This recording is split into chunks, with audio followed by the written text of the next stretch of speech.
satu SPD. Berikutnya salawat dan salam tak luput-luputnya kita kirimkan kepada junjungan kita Nabi besar Muhammad Sallallahu Alaihi Wasallam. Semoga dengan banyak-banyak bersalawat kepada beliau kita mendapatkan syafaat nantinya di yaumil mahsyar. Amin amin ya rabbal alamin. Yang terhormat Ibu Kepala Sekolah SD 151 Pekanbaru, yang terhormat Bapak-bapak, Ibu-ibu Majelis Guru SDN 151 Pekanbaru. Tanpa memperpanjang kalimat, marilah dibacakan susunan acaranya. Yang pertama pembukaan yang dianggap sedang berlangsung. Yang kedua kata sambutan yang akan disampaikan oleh Ibu Kepala Sekolah SD Negeri 151 Pekanbaru. Yang ketiga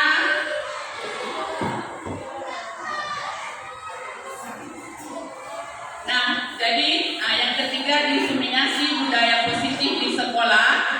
Ini wejangan dari CGP BDSI. Berikutnya Homber yang akan dipimpin nantinya oleh Ibu Kepala Sekolah dan penutup. Jadi tanpa memperpanjang kalimat, marilah kita memasuki susunan acara yang kedua, yaitu kata sambutan dari Ibu Kepala Sekolah. Dipersilakan dengan segala hormat. Terima kasih. Assalamualaikum warahmatullahi wabarakatuh.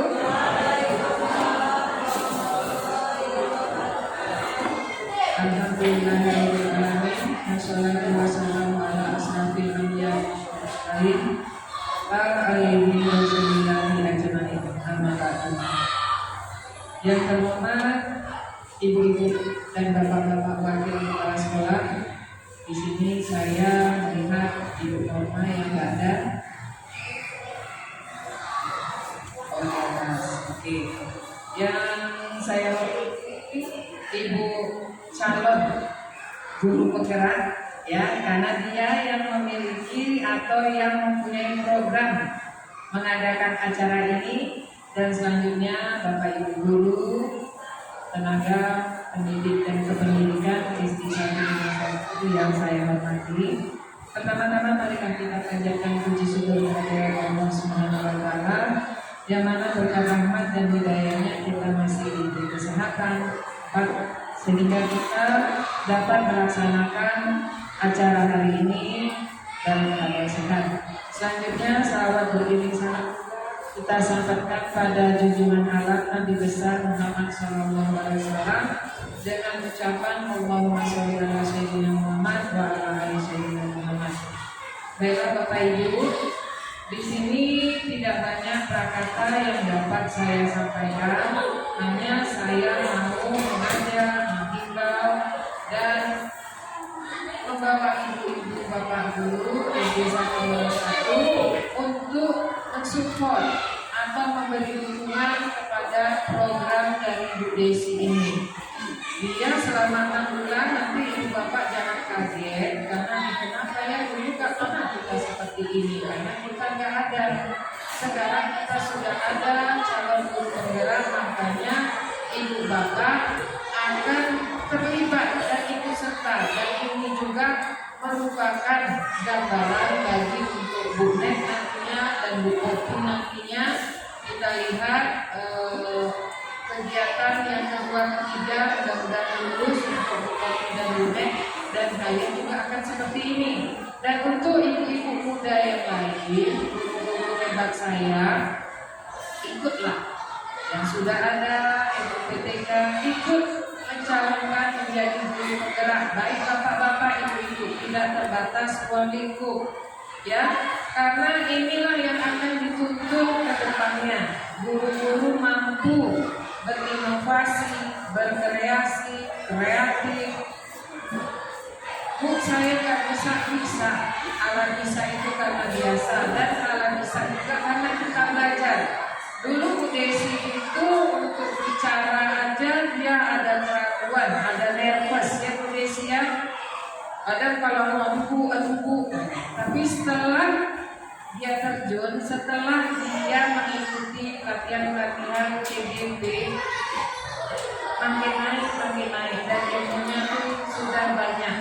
Jadi Bapak Ibu, dalam pemaparan diseminasi budaya positif di sekolah, jadi kita akan lihat apa maksudnya diseminasi budaya. Kalau budaya positif kita tahu, tapi makna kata dari diseminasi ini apa? Jadi ini kegiatan yang baik-baik, ini menjadi gambaran, ini jadi pengetahuan untuk kita semua. Semoga acara kita ini dapat berjalan dengan baik dan diikuti dengan baik. Itu saja arahan dari saya. Tapi ada tambahan menyangkut supervisi kelas saya yang sudah berjalan 4 orang dulu. Ini tanggal-tanggalnya sudah ada, hasilnya bagus Bapak Ibu. Tapi saya mau kalau saya masuk ke supervisi, kasihlah buku supervisi ya. Di kelas buku 3 orang belum, tapi bisa mencontoh di kelas ibu ini yang terakhir ini baru Nadia. Itu pas betul, sesuai dengan yang saya. Ibu Yosi udah nyantar, tapi bingung saya isinya karena mungkin Bu Yosi belum pernah supervisi. Saya minta mana yang lama. Menurut doa dulu kita akreditasi, orang kumpul bilang kata Bu Opi juga, Bapak Ibu, kita tahun 2024 ini kan akreditasi. Buku supervisi ini penting. Kita akan menyiapkan 2 tahun ke belakang, sedangkan tahun saya baru ini. Jadi Bapak Ibu tolong bantu, karena akreditasi itu poin pentingnya itulah buku supervisi itu yang akan dilihat. Jadi tolong dibantu saya. Niat saya membuat ini untuk acuan kita di 2024 kita punya. Jadi tidak ada kata terlambat asal kita mau berusaha. Ya Bapak Ibu, itu saja arahan saya pada siang hari ini. Mari kita ikuti, mari kita sama-sama mendukung program CPG ini. Terima kasih. Wabillahi taufiq wal hidayah. Wassalamualaikum warahmatullahi wabarakatuh. Terima kasih kita ucapkan kepada ibu kepala sekolah yang telah memberikan pinjamannya kepada kita bersama. Kemudian berikutnya yaitu mengenai pemaparan, ya, pemaparan diseminasi budaya positif di sekolah yang akan disampaikan oleh Ibu Desi Susanti SPD. Kepada Ibu Desi Susanti dipersilakan.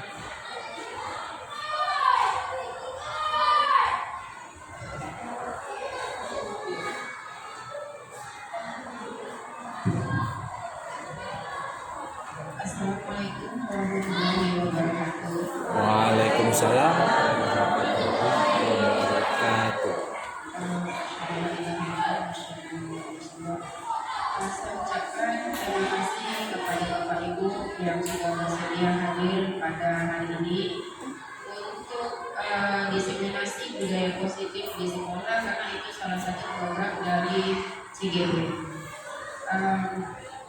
Terlebih kurang karena juga saya suaranya agak merdu-merdu sedikit, jadi nanti ada beberapa slide yang video, karena kemarin saya minta izin sama ibu, saya ke dokter, kenapa batuknya nggak sampai keperut lagi, langsung aja.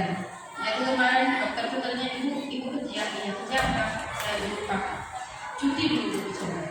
Nah begitu, cuti dulu bicara karena sudah ragamnya sudah parah. Jadi makanya kemarin saya izin ibu menyimpan tenaga untuk hari ini. Jadi terlebih kurang nanti ada beberapa yang memang tidak bisa saya bacakan. Nanti mohon maaf Bapak Ibu, karena nanti ada slide-nya, nanti kita baca bersama aja. Oke. Nah, diseminasi itu kata baru. Saya juga baru mendapatkan kata-kata ini sewaktu kemarin pelatihan. Diseminasi dapat diartikan sebagai proses penyebaran informasi atau pengetahuan kepada rakyat luas. Dalam konteks istilahnya, diseminasi adalah proses yang bertujuan untuk menyebarkan hasil penelitian, temuan atau inovasi ke dalam masyarakat umum, baik melalui publikasi, presentasi maupun aktivitas lainnya. Nah, ini tugas kami dari CGP itu untuk mempresentasikan ke warga sekolah, berarti seluruhnya, kepala sekolah, guru, teknik, nanti juga siswa, untuk mengenalkan apa itu budaya positif di sekolah. Ini ada video. Yes.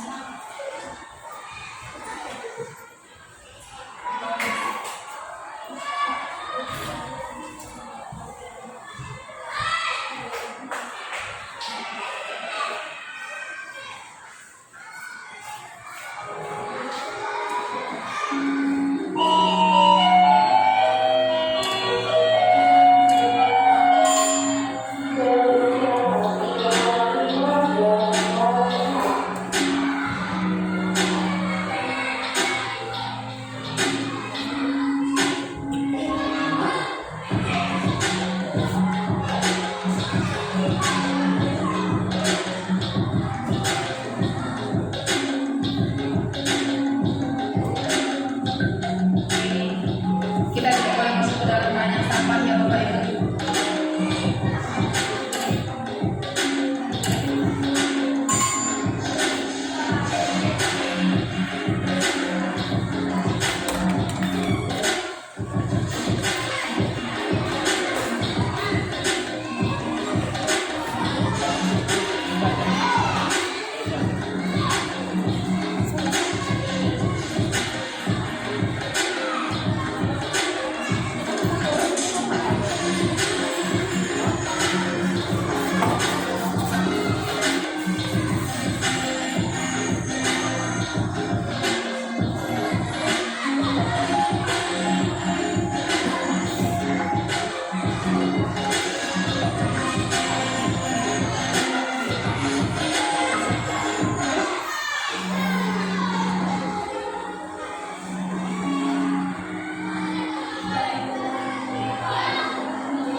Itu ada beberapa quote yang harus kita pahami karena awal-awal dulu Umar itu saya ingat itu kata Umar kepada siswa, hamba ini seolah-olah dilakukan yang gunanya berarti belajar kita lebih mudah daripada siswa kan itu. Dan dalam membicarakan maksudnya apa maksudnya, kenapa kita yang sebagai guru harus lebih mudah daripada siswa, kenapa kita yang harus hamba kepada siswa. Tetapi kemarin setelah CGP, nah disitu saya hamba itu bukan pastinya bukan negatif, bukan kita yang melayani siswa, bukan. Menghamba itu berarti kita yang menunjukkan jalan kepada siswa. Ini jalan yang baik, nah. Ini jalan yang benar, nah. Ini yang bagus, ini yang bukan. Hanya seperti itu. Bukan kita yang menjadi budak. Kalau kita hamba itu kan budak, bukan kita menjadi budak, bukan. Jadi proses untuk mengajar siswa itu sebenarnya guru yang harus belajar. Gurunya harus belajar, otomatis nanti anaknya akan mengikuti.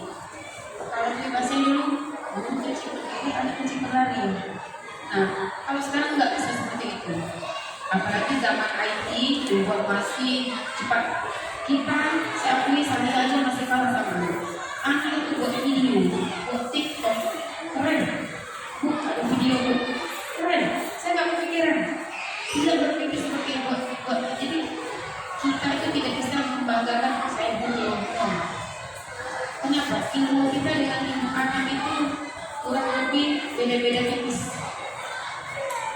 Makanya guru juga harus merubah pola pikirnya, paradigmanya, pemahamannya tentang anak. Dulu juga saya berpikir anak itu adalah selokan kertas putih yang bisa kita tulis. Ternyata bukan. Itu persepsi yang salah menurut pelajar dewasa. Guru itu, anak itu bukan kertas putih. Terus sudah ada titik-titiknya, sudah ada garis-garisnya. Kalau kita bisa tidak bersambung, itu ada bayangan-bayangannya. Nah, jadi guru itu tugasnya menjelaskan kemana anak itu bisa diarahkan, kemana anak itu potensinya yang ada. Karena dianggap kalau memang sekolah itu seperti kebun binatang, Tidak mungkin ikan itu bisa belajar, karena ikan itu keluar dari air mati. Tidak mungkin semua anak pandai matematika, tidak mungkin semua anak pandai olahraga, dan tidak mungkin semua anak nanti bisa pengalaman mengenai pengetahuan. Jangankan anak, guru seperti itu. Saya pribadi awal-awal tidak bisa berdiri di depan, ngeri saya di depan. Walaupun di depan kelasnya oke, tapi kalau sudah jadi pembina itu luar biasa. Nah, itu yang kita bawakan ke anak. Anak itu berdiri di depan, ada yang goyang-goyang, ada yang mundur-mundur, itu nggak bisa. Kalau dulu sekarang nggak bisa yang mereka. Kalau dia membacakan sesuatu sambil goyang-goyang, dia akan jangan siap-siap, bisa malah hilang problem. Nah, jadi gini, untuk kurikulum yang merdeka, untuk yang sekarang ini kita hanya mengarahkan anak. Kita tidak bisa memaksa anak, kita hanya bisa tunjuk ajar. Nah, bahasa lainnya tunjuk ajar. Jadi guru harus bisa merubah cara pandangnya, paradigmanya mengenai anak. Nah, ini dari kita yang membuat video penggerak, teruslah bertanya, teruslah belajar, dan teruslah bermanfaat. Ada yang hanya sekedar bertanya, habis itu lupa belajar, oke, hanya pribadi. Nah, yang bermanfaat ini yang kurang. Kenapa? Kadang kita hanya menyimpan untuk kita aja. Untuk kawan itu terlebih terkurang. Kadang kalau kawan bertanya baru disampaikan. Kadang kita punya sesuatu, ada rasa gimana ya? Anaknya dia tahu sendiri nanti, begitu. Padahal kalau kita bagi, lama ingatnya. Tapi kalau hanya sekali kita baca, ingat itu lama, cepat pula hilangnya. Jadi semakin kita banyak sharing, semakin banyak pengalaman, semakin lama ingat memori kita. Nah, ini Ki Hajar Dewantara mengumpamakan sekolah ini sebagai sebuah ladang, tempat bersama yang ini.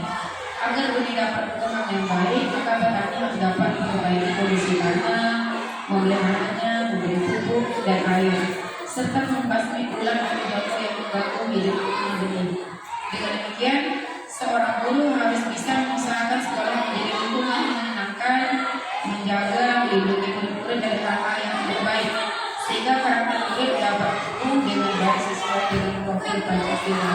Berarti kita di sekolah itu memang harus optimalisasi kan, pengaruh luar itu. Kadang-kadang anak-anak kita di bangsa itu sudah menjadi biasa. Dilarang sekali, 2 kali, 3 kali, spontan bu, tak sengaja bu. Kadang-kadang kalau memang kita lepas ya bisa lah. Nah, tapi kalau kita sebagai guru harus bisa lagi gimana caranya supaya anak itu bisa mengurangi. Mungkin di rumah dia sudah terbiasa, memang kita nggak bisa pola ajar di rumah itu memang lebih besar. Cuma kita sebagai guru paling tidak bisa mengurangi dampak yang ada. Nah, ini konsep wilayah positif. Nah, ini nanti akan saya jelaskan sama teman-teman semua. Ada disiplin positif, nilai-nilai kebajikan, motivasi perilaku manusia, hukuman dan penghargaan, keyakinan kelas, kebutuhan dasar manusia, 5 posisi kontrol, dan segitiga restitusi. Nanti akan satu-satu kita bahas. Yang pertama ini disiplin positif. Nah, disiplin itu apa? Disiplin itu berasal dari bahasa Latin, artinya belajar. Kalau disiplin itu bukan belajar, artinya tugas.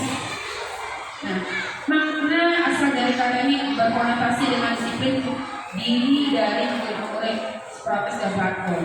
Disiplin diri membuat orang menggali potensinya menuju buat tujuan apa yang dia hargai. Namun dalam budaya kita, makna disiplin telah berubah menjadi sesuatu yang dilakukan oleh seseorang kepada orang lain untuk mendapatkan kepatuhan. Kecenderungan itu adalah menghubungkan kata disiplin dengan ketidaknyamanan, bukan dengan apa yang kita hargai atau pencapaian suatu tujuan mulia. Nah, tujuannya menanamkan motivasi pada murid-murid kita, yaitu untuk menjadi orang yang mereka inginkan dan menghargai diri sendiri dengan nilai-nilai yang mereka percaya. Ketika murid-murid memiliki motivasi tersebut, mereka akan memiliki motivasi intensif yang berdampak jangka panjang. Motivasi tidak akan terpengaruh pada adanya hukuman atau hadiah. Mereka akan tetap berbuat terbaik dan berlandaskan nilai-nilai kebajikan karena mereka ingin menjadi orang yang memiliki nilai-nilai mereka, nilai-nilai tinggi, nilai yang mereka hargai atau mencapai suatu tujuan mulia. Jadi disiplin ini bukan dari luar, dari dalam, dari diri anak itu sendiri. Contoh, disiplin waktu berarti dia datang on time. Disiplin belajar, waktu belajar, waktu dia main bermain. Jadi itu kita masih bisa menanamkan kata disiplin itu dan pemahamannya kepada anak. Disiplin itu berasal dari diri sendiri, bukan dari kita. Kalau dari kita nanti jadinya hukuman.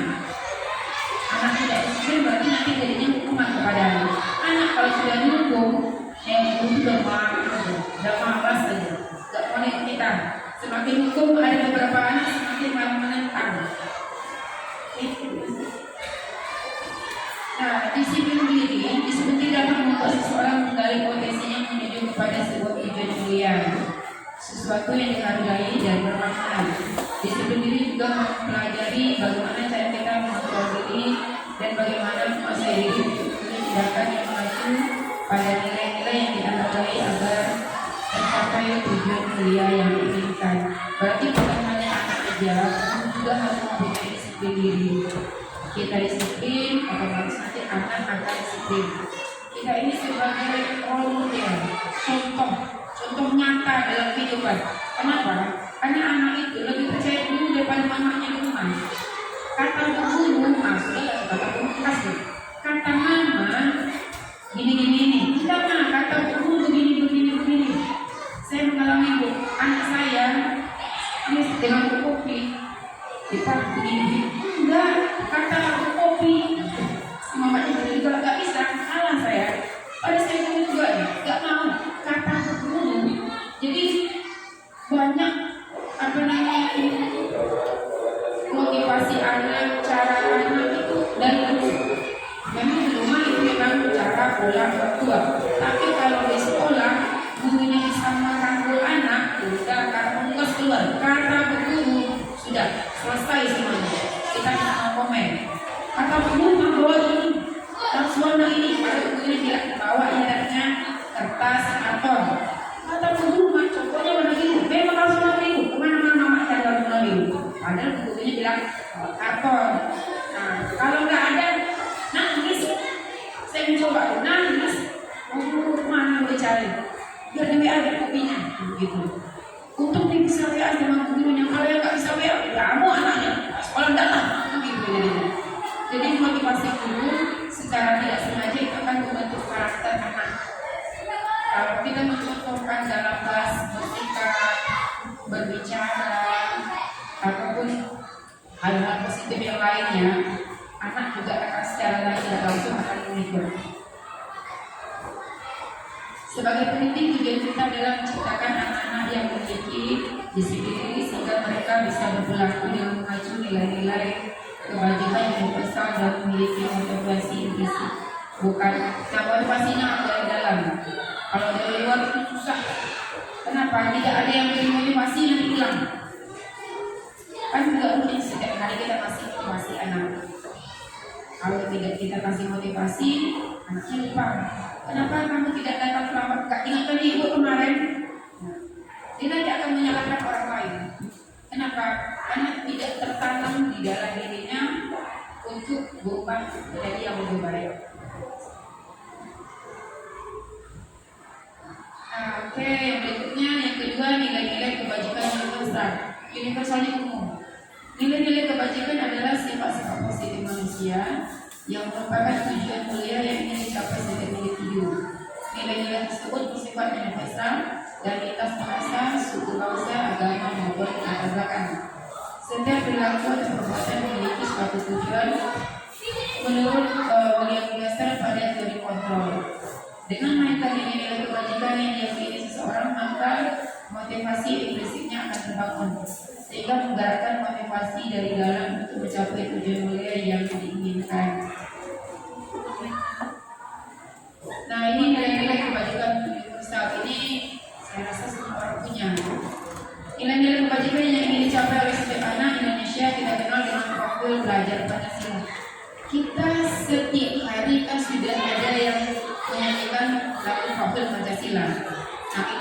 hari. Jadi anak itu mendengar lagu itu otomatis mulutnya sudah akan mengikut sendiri, tanpa dia berpikir dia sudah akan mengikut sendiri. Nah, ini ada beriman, bertakwa kepada Tuhan Yang Maha Esa, ada berakhlak mulia, mandiri, bernalar kritis, berpindah global, gotong royong dan kreatif. Nah, ini tujuan pelajar ini yang sesuai dengan profil Pancasila ini memang sudah digaungkan oleh pemerintah untuk seluruh siswa, untuk seluruh sekolah. Dan diutamakan dasar, karena dasar itu basicnya sekali. Anak baik dari bawah otomatis ke atasnya insya Allah masa depannya juga akan lebih baik. Makanya penanaman karakter itu dari bawah, dari TK dan dari SD. Kalau tidak salah saya itu lebih banyak karakter-karakter seperti itu dibahas daripada ilmu pengetahuan.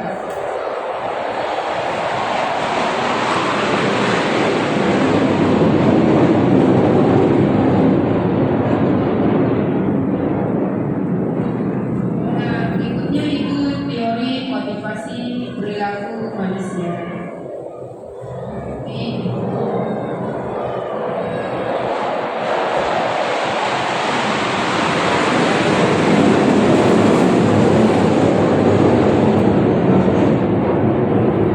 Reinforcement dalam bukunya Instruction School Discipline yang akan ada 3 motivasi perilaku manusia.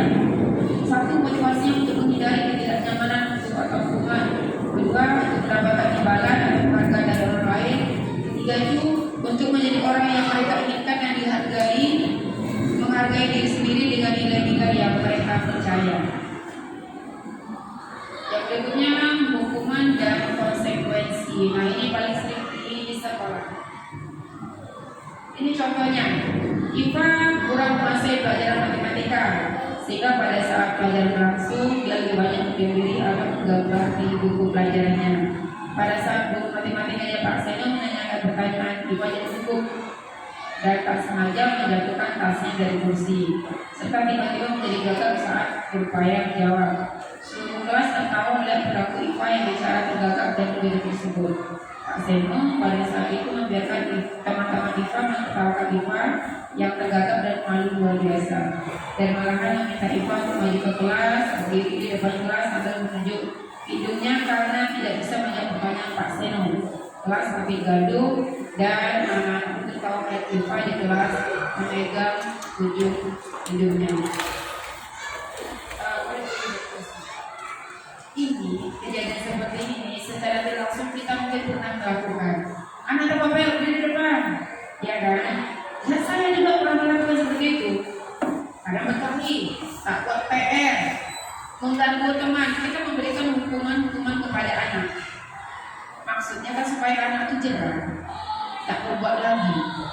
Tapi menurut teori kontrol itu tidak diperbolehkan. Tidak diperbolehkan memberikan hukuman. Apalagi kasusnya yang sempat berdiri di depan kelas, itu malunya sampai tamat sekolah. Kadang sampai SMP pun masih bertemu sama temannya sekarang. Oh, itu kemarin yang berdiri di depan kelas tuh. Ingat. Kenapa Bapak Ibu?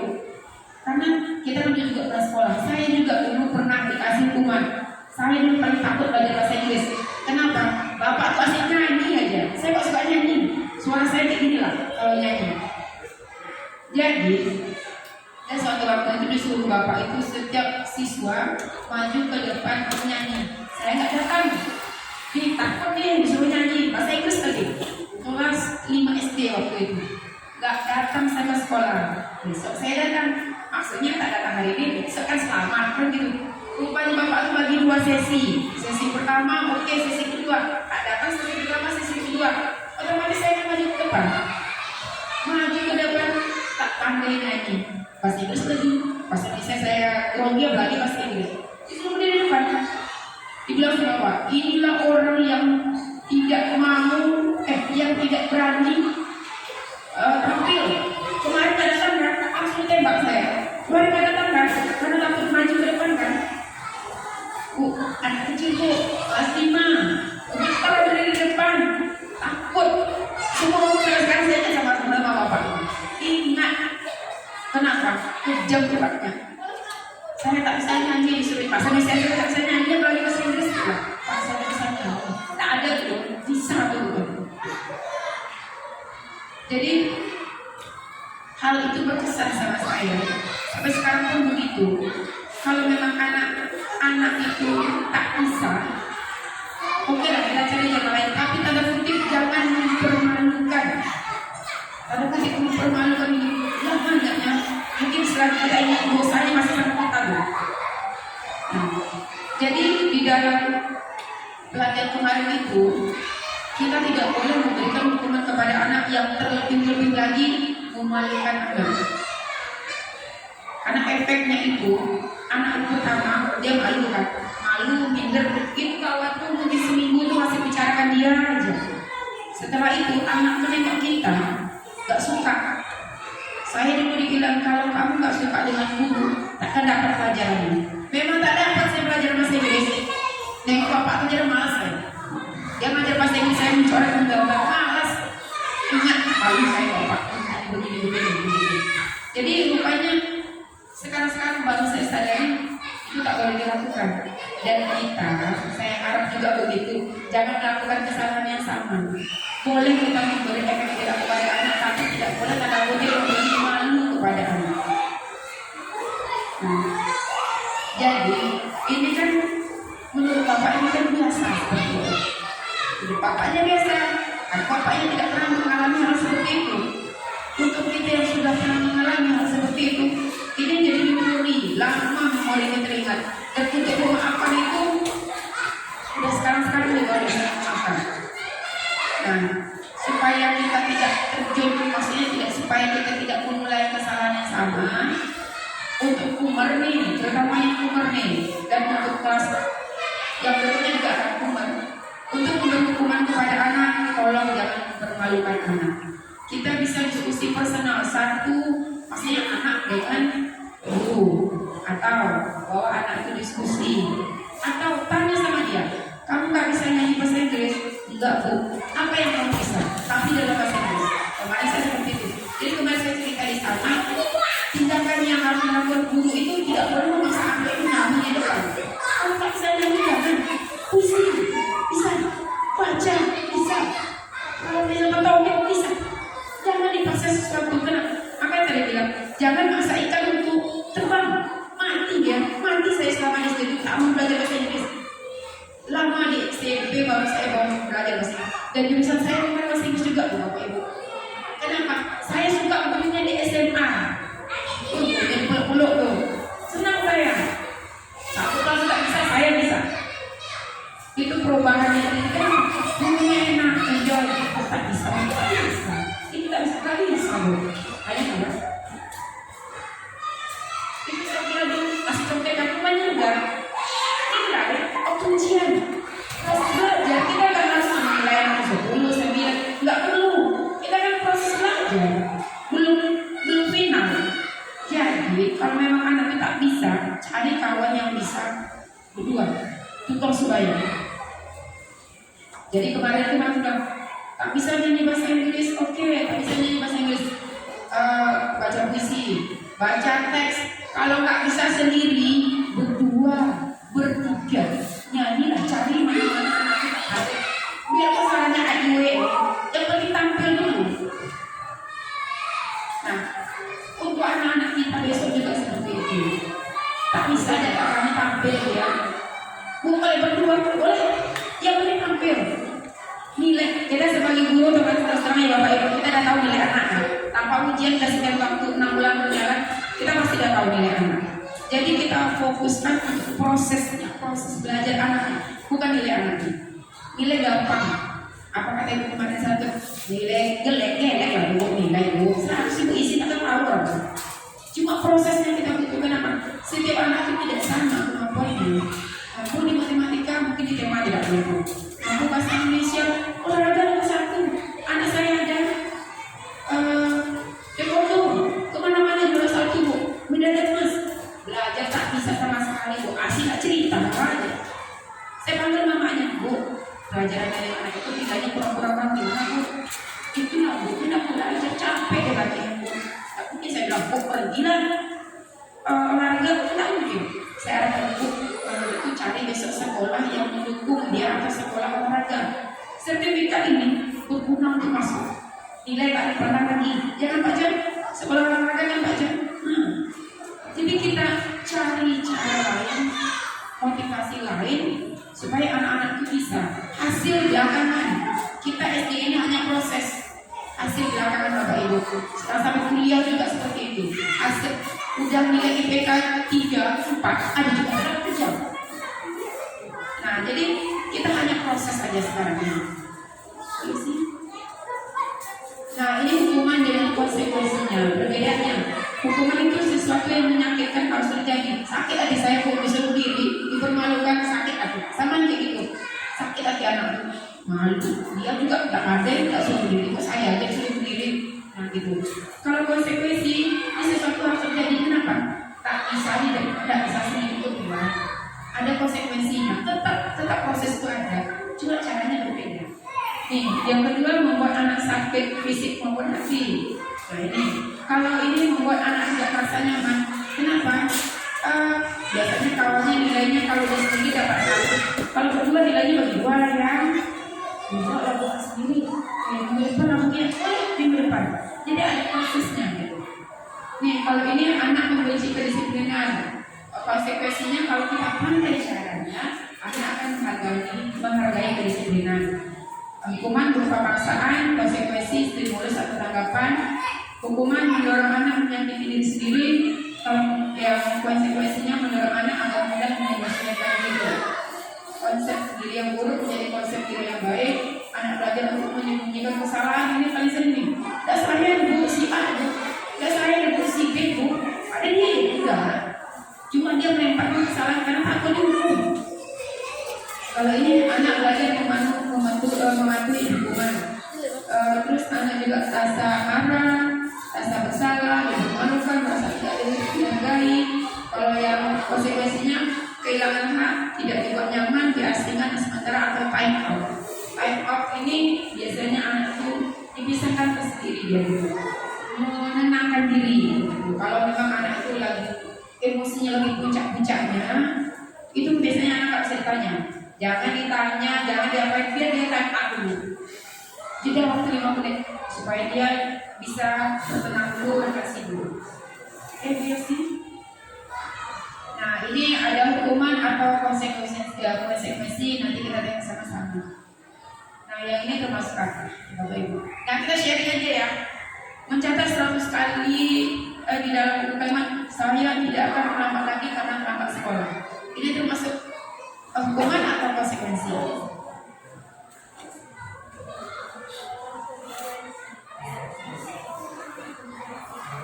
Saya tidak akan terlambat lagi sekolah, mencatat 100 kali di dalam buku. Nah, itu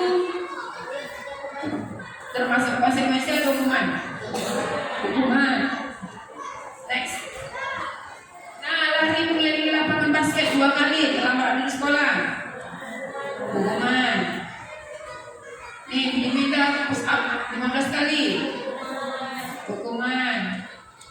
Menggantikan kertas tugas teman yang telah dicoret. Nah, ini dia konsekuensi. Kadang-kadang, Bu, punya saya dicoret deh Bu, atau ditarik kaunnya, sobek Bu. Biasanya kita marah, itu doang marah.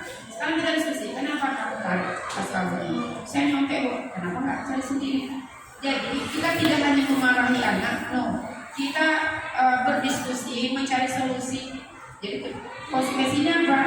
Kamu saling lagi menerima kamu ya. Saling menerima kamu. Balikkan aku minta maaf. Tidak disuruh diri di depan lagi. Nah, itu perbedaannya. Next. Nah, ini membersihkan tumpahan air di meja tulis karena tersenggol saat belajar. Kalau pertama kali gurunya masih jangan apa nggak lihat mana ada tumpah tumpah. Biasanya tuh. Nah, ambil.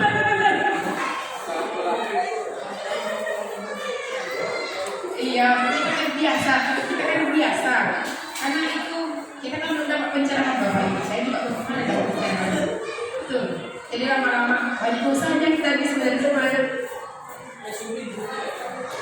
Oke Bu. Nah, ini guru disuruh tidak menggunakan sepatu sandal di sekolah karena tidak menggunakan sepatu hitam. Ada tulisan di SMP ya, di SMP atau apa? Anak kita ada juga nih. Setelah yasinan, tak pakai sepatu lah, misalnya lah, isinya. Saya itu begini, tak pakai sepatu, baru masukkan sampah ya. Gitu. Datang anak ini Pak, ada juga buanglah Bu, buanglah. Gabriel Pak, John, buanglah Bu. Kita tangkap di buanglah Bu. Nih, mau buang, nanti saya ambil lagi. Memang luar biasa. Dan saya bilang biasa kalau bilang, jangan Bu, jangan buang aja Bu. Nanti Ibu, buang saya bilang Ibu. Memang ini Pak, menurut ada Pak. Ya ini termasuk hukuman. Ada bisik ya. Next.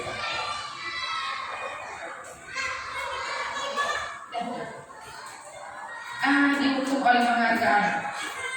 Penghargaan itu berlaku sama dengan hukuman dalam arti meminta atau membujuk seseorang untuk melakukan sesuatu.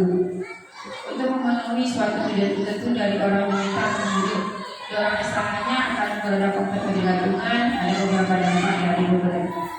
Ada yang kemarin itu kami diskusi ini Bapak Ibu. Ini masih tanda kutip juga dengan saya. Penghargaan. Kalau saya biasanya ini sampai siap nomor 1 dapat 10 kasih permen 1. Nah kan gitu. Istilahnya motivasi ini untuk anak. Motivasi untuk anak. Tapi kemarin dengan tutor itu rupanya salah nih Bapak. Salah Ibu. Gak boleh seperti itu. Gak boleh sih dengan gitu kan. Karena anak itu motivasinya ada pengalaman. Beda motivasinya. Bukan karena dia menyelesaikan tugas karena dia mau. Karena dapat permen. Jadi kalau nggak ada motivasi permen, saya nggak mau dia menyelesaikan tugas lagi. Saya tahu juga. Di padahal apa yang saya pikir, saya lakukan rasanya benar semua. Rupanya banyak yang kurang sesuai, kurang tepat. Jadi ini hukuman dan penghargaan itu berbeda. Hukuman itu jelas fisik, penghargaan itu bagus, kamu hebat, nah itu sudah penghargaan. Berupa kata-kata, apa itu anaknya, mantap kamu ya, kamu bersihkan kelas, bersih, rapi kelas kita. Asalnya bapak ibu bisa.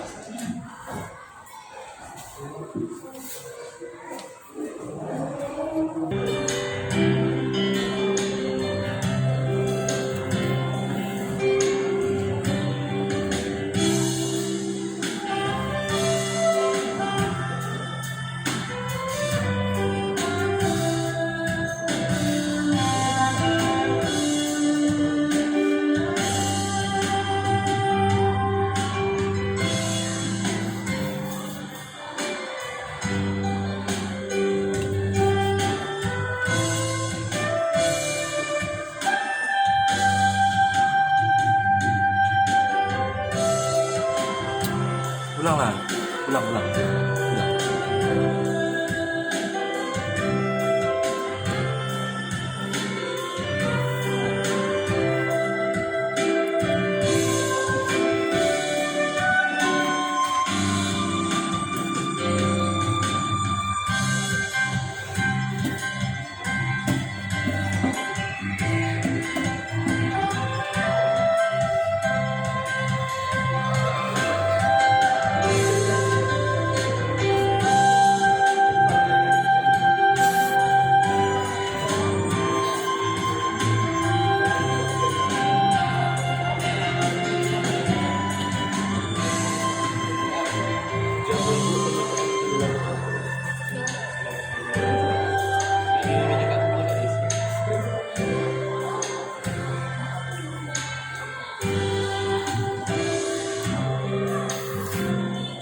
dari kemarin-kemarin tuh udah keyakinan kelas, kesepakatan kelas, peraturan kelas, ini udah banyak sekali di media sosial.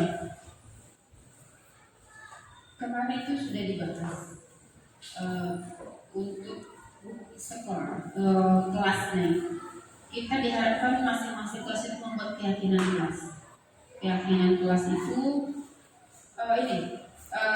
keyakinan kelas berarti kita guru dengan siswa membuat keyakinan hal-hal apa saja yang menjadi kesepakatan kelasnya nanti. Keyakinan kelas bersifat lebih abstrak daripada peraturan yang lebih rinci dan konkret. Keyakinan kelas berupa pernyataan universal, maksudnya secara umum. Pernyataan keyakinan kelas senantiasa dibuat dalam bentuk positif, umpamanya datang tepat waktu, jangan datang terlambat. Nah, kata jangan itu kan konotasinya dengan negatif. Jadi keyakinan kelas itu tidak boleh menggunakan kata-kata negatif. Keyakinan kelas hendaknya tidak terlalu banyak sehingga mudah diingat dan dipahami oleh semua warga kelas. Keyakinan kelas sebaiknya sesuatu yang dapat diterapkan di lingkungan tersebut. Semua warga kelas hendaknya ikut berkontribusi dalam pembuatan keyakinan kelas lewat kegiatan curah pendapat, bersedia menjawab kembali keyakinan kelas dari waktu ke waktu. Ini sebenarnya mirip-mirip dengan kesepakatan kelas, cuma kalau keyakinan kelasnya lebih universal.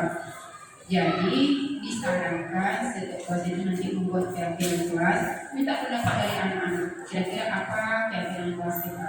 Setelah itu nanti kalau saya di kelas kemarin itu masing-masing anak itu menulis di papan tulis keyakinan kelasnya. Setelah itu nanti kita pilih beberapa yang merupakan kesimpulan dari seluruh anak itu, mungkin hanya 5 atau 6.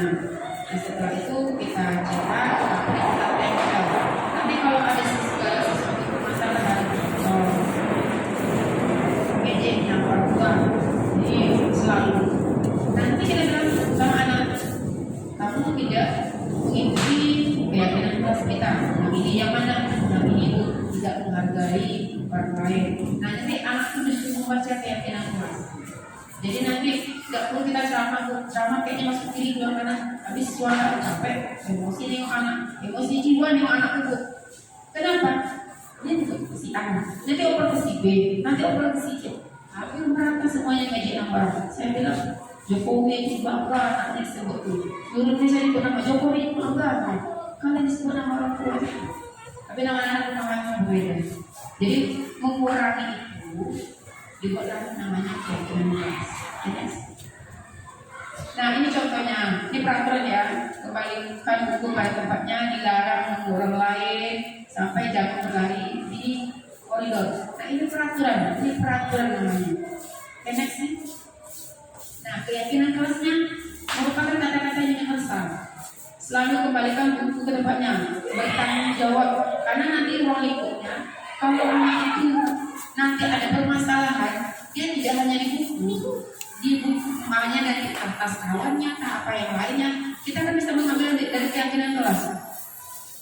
Tadi ada tidak piket, contohnya kan itu tanggung jawab dia. Kita ambil dari kata kuncinya tanggung jawab. Jadi kalau peraturan ini berarti di 110 banyak nanti Bu.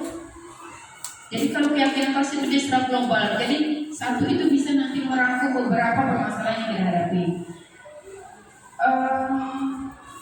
Ini beberapa contoh keyakinan kelas dan Bapak Ibu saya rasa di media sosial juga banyak, tinggal copy paste saja dan menyesuaikan dengan kelas kita masing-masing. Oke, next. Nah ini yang mana merupakan keyakinan kelas. Ini ada 2 nih, judulnya sama, kesepakatan kelas, tapi yang mana merupakan keyakinan kelas. Kadang judul itu meragukan. Yang mana kira-kira?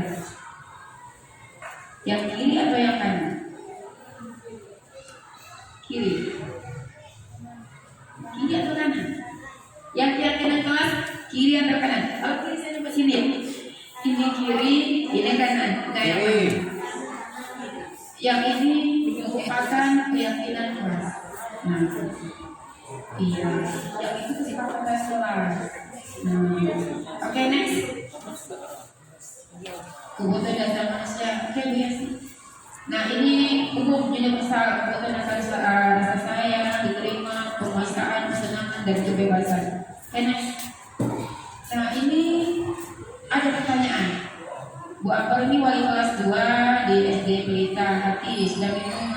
itulah anak buahnya Doni. Beberapa anak di kelas doa telah datang mengeluhkan Doni yang sering meminta bekal makan siang dengan paksa. Jika Anda menghadapi situasi tersebut, apa yang menurut Anda yang Anda lakukan? Terus berada kira-kira apa sih alasan si Doni melakukan itu? Nah, ya Bapak Ibu, kira-kira apa? Sebelum kita next slide-nya, kira-kira Ibu nih sebagai guru nih, apa yang dilakukan?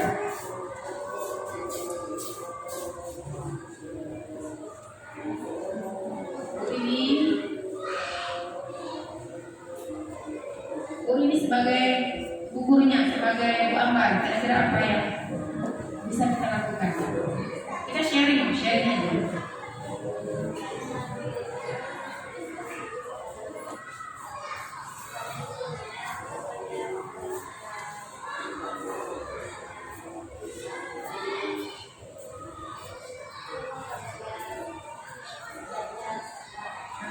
Oke, benar.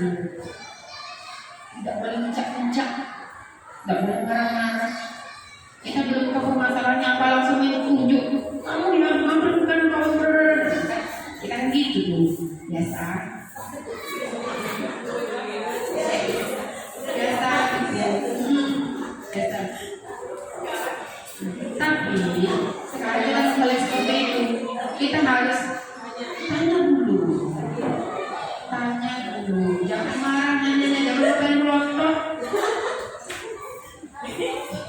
Kita bertanya dulu.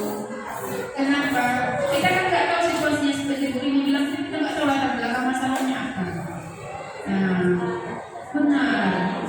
Jadi kita tidak boleh menghakimi anak tanpa tahu permasalahannya apa. Setelah tahu permasalahan, nanti bisa kasih solusi.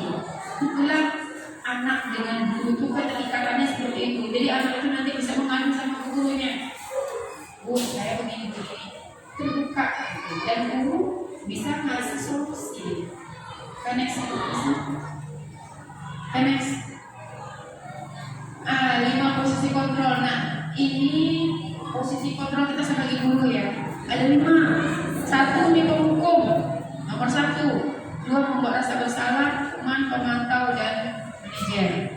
Hukum nih, zaman kolonial nih, masuk zaman kolonial nih, hukum, terlambat dihukum, kawan PR dihukum, semua hukum. Kasih aku diri anak di depan semuanya udah. Iya, itu juga zaman kolonial.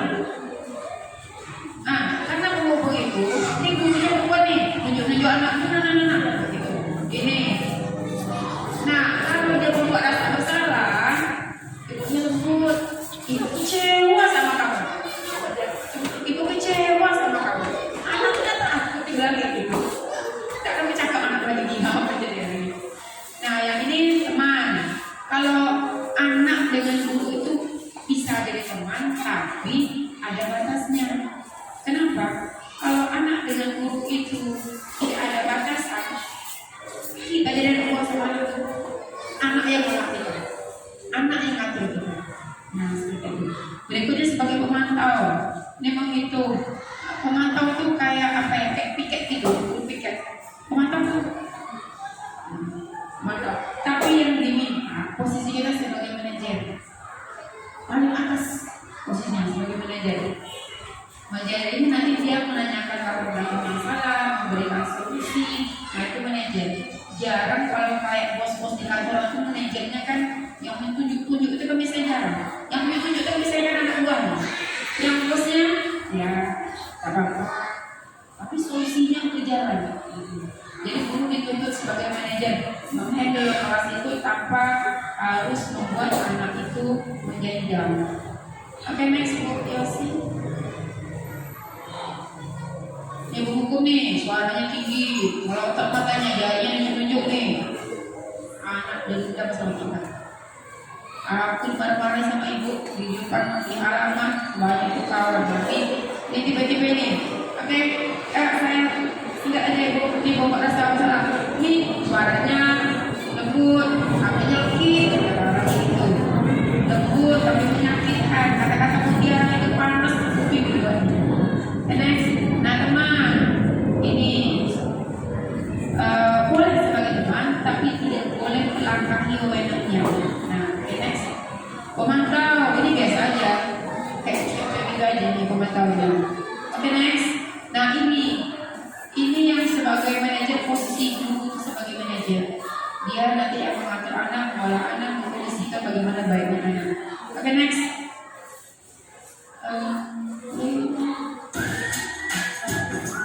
Ini relax sebentar ya Bapak Ibu. Saya juga. Ada teka-teki nih.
solusi permasalahan mereka, membantu lebih fikir tentang balas apa mereka inginkan.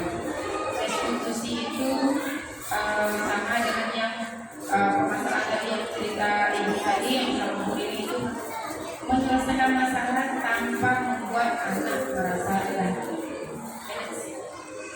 Ini ciri-cirinya ada 9 ciri-ciri restitusi. Next.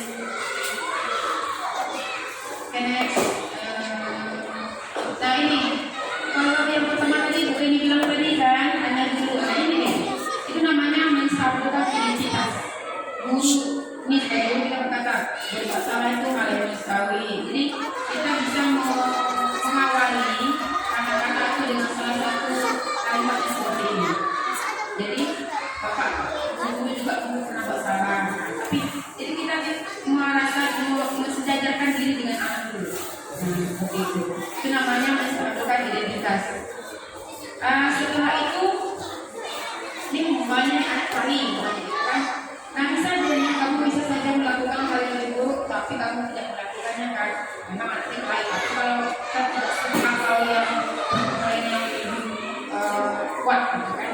Jadi kita bisa mengeluarkan kalimat-kalimat, mengatakan kalimat-kalimat seperti ini. Validasi kebutuhan. Tidak kita memastikan anak itu bersalah. Nah, ini namanya keyakinan. Jadi, apapun masalah di sekolah, di kelas, dalam itu, kita kembali keyakinan kelas. Makanya keyakinan kelas itu harus kita buat. Kalau anak lain nanti sesuai dengan keyakinan kelas kita. Diskusi lagi. Itu salah satu bentuk menjaga tensi emosi juga seperti itu salah satu. Jadi memang diharapkan kepada guru mempraktekkan hal seperti itu. Ada yang materi validasi keadaan. Nah yang laki-laki ini menyatakan keyakinan ini solusi sebenarnya. Setelah kita tanyakan keyakinan, kamu ingin menjadi anak seperti apa? Pakai logo. Bagaimana? Baca kan? Jadi terbukanya motivasi berbicara anak itu situ. Penyelesaian masalahnya itu. Ada ide itu dari anak. Yang menyelesaikan masalah itu dari anak kan. Kita yang ngasih idenya. Tapi anak itu memberikan idenya. Oke, next nih. Oke. Nah ini contoh penerapannya.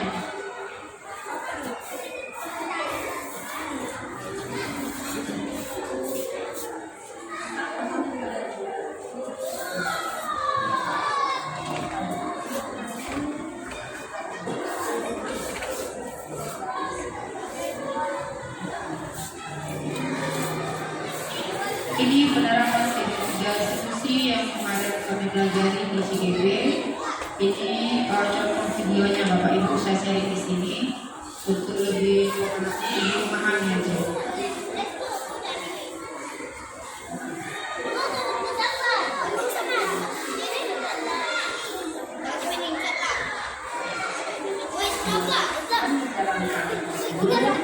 Atau orang tua agar dapat menghasilkan murid yang mandiri dan bertanggung jawab.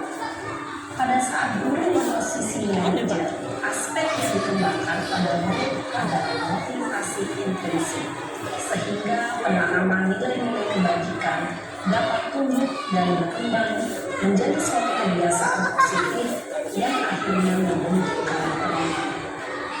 Proses dialog ini terdiri dari 3 langkah yang digambarkan pada ketiga sisi pada segitiga restitusi. Sisi pertama adalah menstabilkan identitas. Sisi yang kedua adalah validasi tindakan yang salah. Dan sisi yang ketiga adalah menanyakan keyakinan.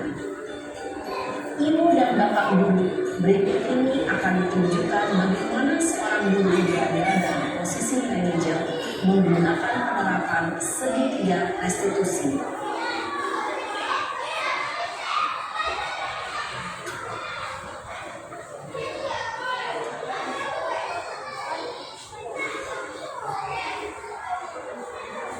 Siap sana. Sudah lama ketemu saya. Kenapa hari ini? Kesel Pak, kesel banget. Masa aku dikatain Pak Fitnah Pak? Ya aku marah lah. Aku balik ngatain so banget. Oh begitu. Ya pasti kamu marah dan kesal. Bapak juga akan marah apabila ada yang berubah seperti itu. Kemudian pada saat itu kamu mau melakukan apa? Ya saya langsung ngatain mereka lah Pak, so banget. Saya bentak-bentak dia di depan teman lain. Oh begitu. Pasti kamu melakukan seperti itu karena suatu alasan tertentu kan? Iyalah, masa saya diam saja Pak. Ya saya bela diri lah. Masa saya dituduh Pak Tina? Ya wajar lah. Mempertahankan harga diri itu sesuatu yang penting buat kamu. Untung kamu tidak berbicara lagi, hanya membentak-bentak. Iya Pak. Untung saya masih bersabar dan hanya meminta saja. Udah gemes padahal saya pasti bela diri lah. Ya pasti ya. Tapi kamu memilih untuk tetap bertahan dan bersabar. Kamu memilih untuk tidak berbuat lebih parah lagi kan? Nah, sekarang coba kita lihat lagi tindakan kamu yang minta kita di kelas. Tindakan kamu itu kira-kira sesuai dengan keyakinan kelas atau prinsip kamu tidak? Enggak lah Pak. Capek Pak di rumah. Jadi keyakinan atau prinsip mana yang sesuai dengan keinginan kamu? Ya saya sebenarnya sangat mengerti orang lain. Mungkin saat itu saya menjadi emosi. Jadi tidak melakukan sikap itu. Kamu meyakini tidak? Menghargai orang lain itu penting buat kamu. Yakin lah Pak. Iya, setuju. Kita harus saling menghargai. Namun ada juga keyakinan yang kita sepakati yang perlu kita jalankan. Apabila kita sedang marah kan? Ya saya bisa lebih proaktif. Mulai dengan diri sendiri. Saya bisa jadi lebih sabar. Mengambil keputusan untuk berpikir mau apa selanjutnya. Kira-kira kamu bersedia memperbaiki masalah ini tidak? Sedia Pak. Kalau kamu memperbaiki masalah ini, kamu akan menjadi orang seperti apa? Saya akan menjadi orang yang bertanggung jawab kan ya Pak. Dan senantiasa proaktif. Iya, menurut kamu bagaimana rasanya menjadi orang seperti itu? Ya nyaman lah. Bangga bisa bersabar dan mandiri. Baiklah kalau begitu. Yuk kita pikirkan bagaimana memperbaiki masalah ini.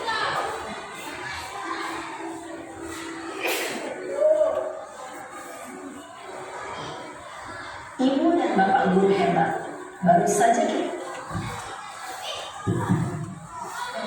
Dan Ibu, itu tadi salah satu contoh yang kami pelajari di CGP. Jadi anak itu memang masuk itu sudah emosi tinggi ya. Dengan dari raut wajah, nada bicara, kita sudah tahu itu emosi tinggi. Kalau sempat kita emosi juga, kenapa kamu begitu pasti ngegebrak meja tuh? Hilang fokusnya. Jadi itulah tugas kita belajar.